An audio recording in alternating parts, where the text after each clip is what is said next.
Hello everyone, आज हम भूगोल में लेसन 7 रीड करेंगे। तो लेसन 7 है समुद्र की गतियाँ। तो शुरू करते हैं।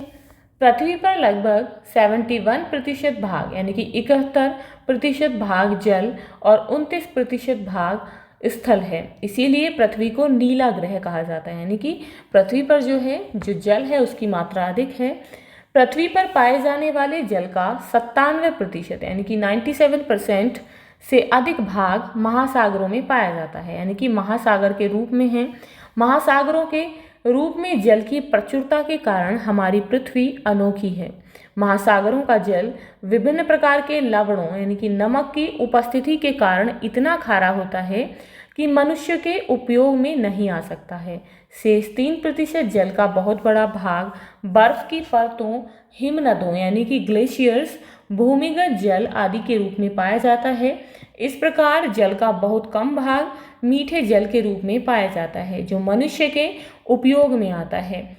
यही कारण है कि नीले ग्रह में रहने के बाद भी हम पानी की कमी का अनुभव करते हैं। आप ग्लोब और मानचित्र पर प्रशांत, अटलांटिक, हिंद, आर्कटिक और दक्षिणी महासागर को देखिए। तो यहाँ देख सकते हैं, यहाँ पर है महासागर 0.03% पीने का योग्य एलवन यानी कि बिना नमक का जल होता है। और यहाँ पर देख सकते हैं हिमनदों तथा भूमिगत जल, संसार में मीठे पानी का भाग। तो 7.1 चित्र में देखेंगे आप, तो यहाँ पर यहाँ देख सकते हैं, ये है आर्कटिक महासागर, अटलांटिक, प्रशांत, दक्षिणी महासागर, हिंद और प्रशांत। विश्व के ये सभी महासागर हैं। क्या आपने किसी तालाब में कभी कंकड़ फेंक कर देखा है क्या होता है? तो आपने देखा होगा कि कंकड़ गिरने वाले स्थान से तालाब में लहरें उठकर किनारों की ओर गति करती हैं, यानी कि किनारे की तरफ फैलती हैं। ठीक इसी प्रकार महासागरों का जल स्थिर न होकर सदैव गतिशील रहता है। महासागरीय जल की यह गति ऊपर नीचे और अगल बगल लगातार होती रहती है। यह गति कहीं तेज तो कहीं धीमी होती है। महासागरीय जल की इस गति को तरंग, ज्वार भाटा, सागरीय धाराएं और सुनामी के रूप में जाना जाता है। अब यहाँ पर है तरंगे यानी कि वेव्स। समुद्र में तरंगों का जन्म कई कारणों से होता है, परंतु इनमें पवन सबसे अधिक महत्वपूर्ण होती है। तरंगे समुद्र की सतह पर पवनों द्वारा जल को ढकेले जाने की प्रक्रिया के कारण बनती हैं। जल की सतह से टकराकर पवनें उसे विभिन्न स्थान से उठा देती हैं, जिससे मोड़ों के रूप में जल ऊपर नीचे होता है। इन्हें तरंगे कहा जाता है। मौसम की दशा और पवन की गति के अनुसार ये तरंगे उग्र यानी कि ऊंची भी हो सकती हैं। समुद्र की तूफानी तरंगे ऊंची और विनाशकारी होती हैं। भारत के पूर्वी तट पर चक्रवातों के साथ उठने वाली तरंगों से जनधन की भारी क्षति होती है। इसी कारण चक्रवात आने से पहले रेडियो, दूरदर्शन, समाचार पत्रों आदि के माध्यम से लोगों को सतर्क किया जाता है। तो यहाँ देख सकते हैं, यहाँ पर क्या है, ये चक्रवात है। तो चक्रवात के कारण समुद्र में जो लहरें होती हैं बहुत ऊंची ऊंची उठती हैं। सोचिए, जब ऊंची तरंगे तट से टकराती हैं तब क्या होता होगा। जब आपके यहाँ तेज गति से हवा चले तो आप उस समय अपने आसपास के किसी नदी या तालाब के किनारे खड़े होकर उसमें उठने वाली तरंगों को देखें। अपने अनुभवों को आप अपनी अभ्यास पुस्तिका पर लिखें और अपने दोस्तों को बताएं। यहाँ देख सकते हैं समुद्री तूफान से हानियां। तो जनधन की हानि होती है। अब यहाँ पर हम पढ़ेंगे ज्वार भाटा के बारे में, यानी कि टाइड्स। समुद्र का जल नियमित रूप से दिन में 2 बार ऊपर उठता है तथा 2 बार नीचे उतरता है। ऐसा क्यों होता है? तो आइए समझते हैं। आप जानते हैं कि ब्रह्मांड में प्रत्येक वस्तु में आकर्षण बल होता है, यानी कि वो अपनी तरफ खींचता है, प्रत्येक वस्तु को अपनी तरफ खींचता है। सूर्य, पृथ्वी, चंद्रमा आदि आपसी आकर्षण के कारण ही ब्रह्मांड में समान स्थिति में टिके हुए हैं। सूर्य का आकर्षण बल चंद्रमा की अपेक्षा अधिक होता है, परंतु पृथ्वी के अत्यधिक निकट होने के कारण चंद्रमा के आकर्षण बल का प्रभाव पृथ्वी की सतह पर सूर्य की अपेक्षा अधिक होता है, क्योंकि जो पृथ्वी है ज़्यादा निकट है।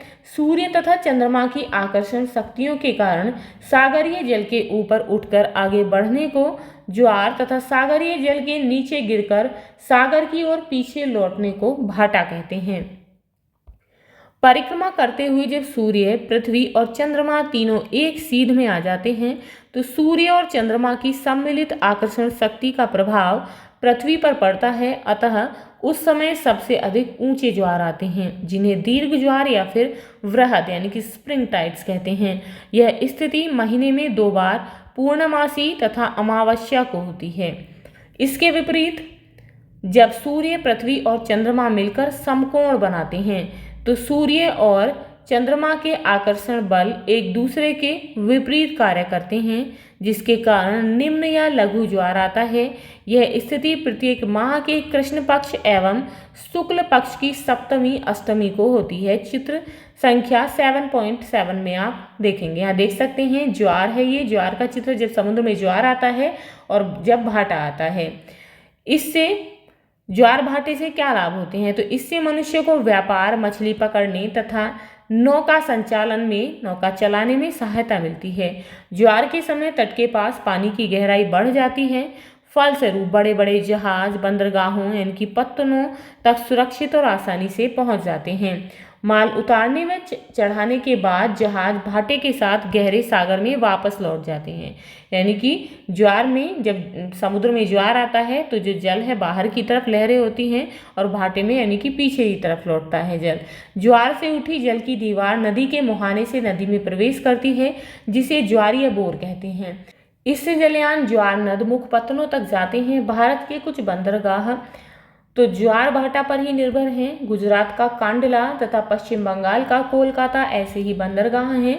इन्हें ज्वार नदमुख पत्तन कहा जाता है। तो यहाँ देख सकते हैं चित्र संख्या 7.7 में यहाँ पर ये सूर्य, चंद्रमा, तो यहाँ देख सकते हैं पृथ्वी और यहाँ पर ये चंद्रमा और सूर्य, यानी कि जब पृथ्वी, चंद्रमा और सूर्य एक सीध में आ जाते हैं तो समुद्र में ज्वार भाटा आता है। और जब ये समकोण बनाते हैं कृष्ण पक्ष की और शुक्ल पक्ष की अष्टमी सप्तमी को, तब भी समुद्र में लेकिन हल्के ज्वार भाटा आता है। अब यहाँ पर है ज्वार भाटा संसार के कुछ प्रमुख बंदरगाह लंदन, हैम्बर्ग, न्यूयॉर्क, रॉटरडम और संघाई नदियों के मुहाने पर स्थित हैं। इनकी स्थिति आप एटलस से जानें और पता करें कि ये किस देश में स्थित हैं।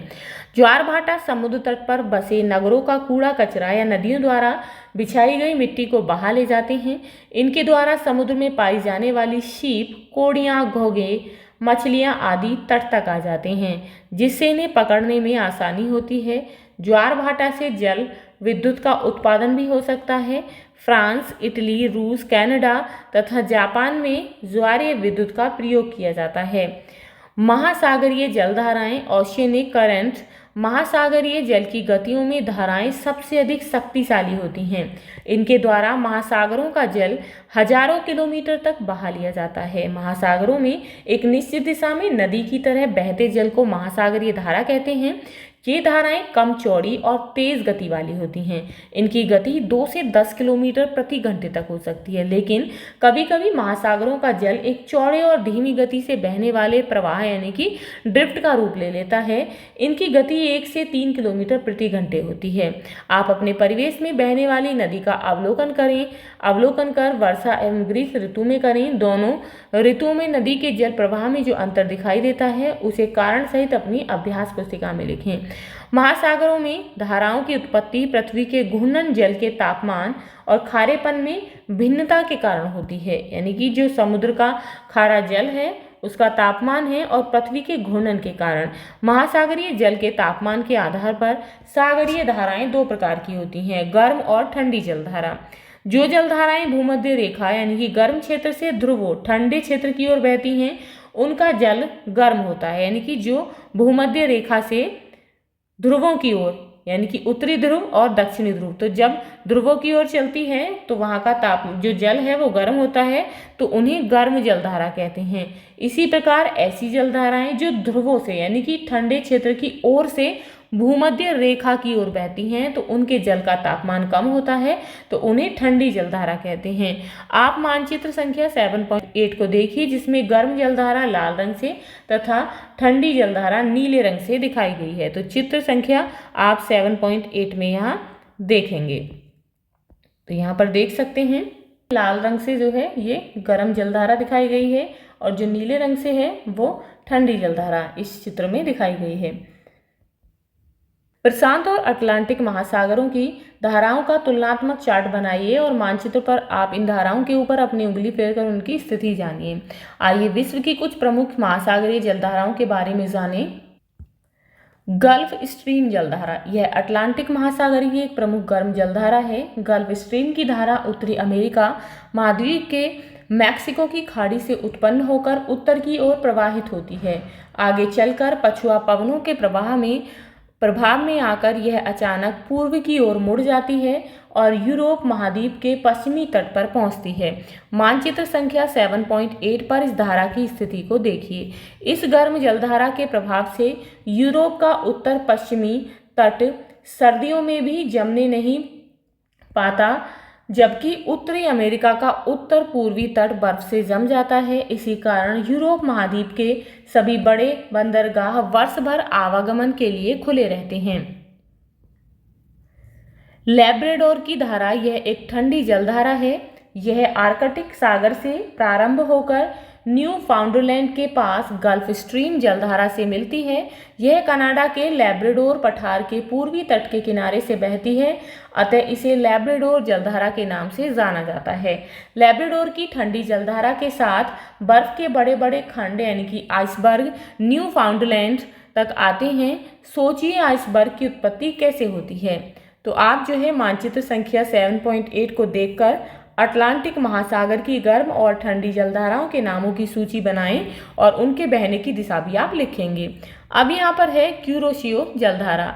मानचित्र में देखकर बताइए कि प्रशांत महासागर में उत्तरी और दक्षिणी विषुवत धाराएं किस दिशा में बहती हैं। जब उत्तरी विषुवतीय जलधारा फिलीपींस के पास मुड़कर उत्तर की ओर बढ़ती है तो क्यूरोशियो जलधारा की उत्पत्ति होती है। यह एक गर्म जलधारा है। जापान तट के पास यह जलधारा पछुआ पवन के प्रभाव में आकर पूर्वी की ओर मुड़ जाती है। यह जलधारा अटलांटिक महासागर की गल्फ स्ट्रीम जलधारा के समान है। यह एशिया महाद्वीप के पूर्वी तट से चलकर उत्तरी अमेरिका महाद्वीप के पश्चिमी तट पर पहुंचती है। यहाँ इसे कैलिफोर्निया की जलधारा के नाम से भी जाना जाता है। नेक्स्ट है क्यूराइल की जलधारा। यह जलधारा आर्कटिक महासागर का ठंडा जल प्रशांत महासागर में लाती है। यह एक ठंडी जलधारा है। इसकी तुलना अटलांटिक महासागर की लैब्राडोर जलधारा से की जा सकती है। जब यह क्यूरोशियो की गर्म जलधारा से मिलती है तो वहां पर कोहरा पड़ता है जो जलयानों के लिए हानिकारक होता है। गर्म एवं ठंडी जलधाराओं के मिलने से यहाँ समुद्री घासें मिलती हैं जिसे मछलियाँ खाती हैं। इसी कारण से यह क्षेत्र मत्स्य उद्योग के लिए विश्व विख्यात है। तो यहाँ पर जो है नेक्स्ट है जलधाराओं का तटीय क्षेत्र पर प्रभाव। समुद्री जलधाराओं का प्रभाव सबसे अधिक तटीय भागों पर होता है। ये जिन तटीय भागों से होकर बहती हैं अपने स्वभाव यानी कि गर्म या ठंडी के अनुसार वहाँ के मौसम और जलवायु को प्रभावित करती हैं। यह प्रभाव लाभप्रद तथा हानिप्रद दोनों प्रकार का हो सकता है। जैसे कि गर्म जलधाराओं के ऊपर चलने वाली हवाएं नमी प्राप्त करके तटीय भागों में वर्षा करती हैं। इसके विपरीत ठंडी जलधाराएं वर्षा रोकती हैं जिससे वहां मरुस्थलीय दशाएं पाई जाती हैं। गर्म जलधाराओं के प्रभाव के कारण ठंडे स्थानों के बंदरगाह साल भर खुले रहते हैं। जैसे यूरोप महाद्वीप के उत्तर पश्चिमी तट के बंदरगाह वर्ष भर खुले रहते हैं। गर्म तथा ठंडी जलधाराओं के मिलने के स्थान पर कोहरा पड़ता है जिससे जलयानों को क्षति पहुंचती है, लेकिन मछलियों के लिए जलधाराओं का यह मिलन आदर्श स्थिति पैदा करता है क्योंकि यहाँ प्लैंकटन नामक घास उत्पन्न होती है जो मछलियों का भोजन है। ऐसे भागों में संसार के प्रसिद्ध मत्स्य केंद्र पाए जाते हैं। यहाँ देख सकते हैं ये हैं आइसबर्ग। ठंडी जलधाराओं में बड़े बड़े हिमखंड यानी कि आइसबर्ग बहते रहते हैं जिनसे टकराने पर जलयान क्षतिग्रस्त हो जाते हैं। अब यहाँ पर आप देख सकते हैं नेक्स्ट है सुनामी। महासागरीय जल की एक अन्य गति सुनामी है। सुनामी जापानी शब्द है जिसका अर्थ होता है बंदरगाही लहरें। समुद्र की तलहटी में भूकंप आने से सुनामी लहरें उत्पन्न होती हैं। इनका तटीय भागों पर विनाशकारी प्रभाव पड़ता है। आपने सुना ही होगा कि भारत के पूर्वी तट पर 26 दिसंबर 2004 में आई सुनामी लहरों से अत्यधिक क्षति हुई थी। यहाँ देख सकते हैं समुद्र में जो है ये सुनामी यहाँ पर लहरें दिखाई गई हैं। समुद्र की तलहटी समान रूप से चपटी नहीं है, यह काफ़ी ऊबड़ खाबड़ है। समुद्र के अंदर संसार के अधिकतम लंबाई वाले पर्वत, अधिकतम गहराई वाली खाइयां तथा विशाल मैदान पाए जाते हैं। महाद्वीपीय किनारों से समुद्र की तली तक जो स्वरूप मिलता है, जिसे क्रमशः महाद्वीपीय मग्न तट, महाद्वीपीय मग्न ढाल, गहरा सागरीय मैदान तथा महासागरीय गर्त कहते हैं। इनके अलावा और भी अनेक आकृतियां मिलती हैं, जैसे कि कटक, पहाड़ी, समुद्री पर्वत, खाइया, मैदान आदि। पवनों की तरह धाराएं भी उत्तरी गोलार्ध में अपनी दाहिनी ओर तथा दक्षिणी गोलार्ध में अपनी बाईं ओर मुड़ जाती हैं। क्या आप जानते हैं, विश्व के पानी के कुल भंडार का केवल 1% ही ताजे पानी के रूप में भूमिगत जल विभिन्न जलाशयों, झीलों एवं नदियों आदि में उपलब्ध है।